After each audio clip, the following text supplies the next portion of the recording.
Let's talk about the belief beneath emotional eating. This one is personal for me because sometimes people are not eating because they're physically hungry. They're eating because something emotionally feels empty, overwhelmed, stressed, lonely, hurt, or unsupported. Does that resonate? And emotional eating is often much deeper than food.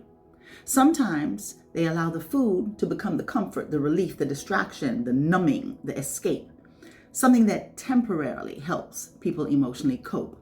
And if we're honest, a lot of people have experienced this at some point in their life. I remember there were times in my own life when stress, emotional overwhelm, frustration, sadness, or exhaustion made me want comfort. And I turned to food.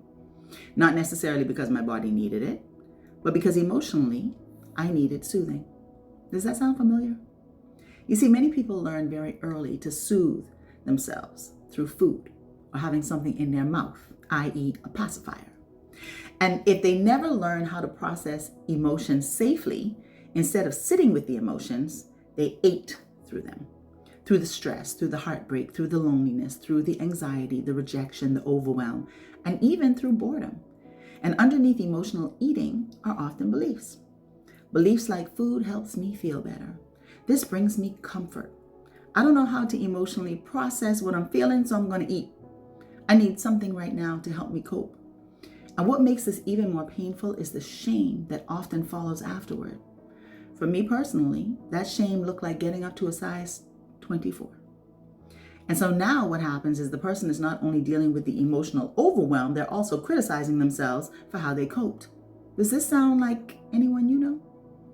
And awareness matters because emotional eating is often revealing unmet emotional needs beneath the surface. The issue is not always simply food.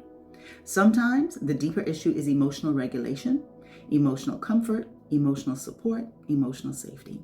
And the goal is not shame. The goal is asking yourself, what emotion am I trying to soothe right now? Because once you become aware of the emotional need beneath that behavior, everything begins to shift.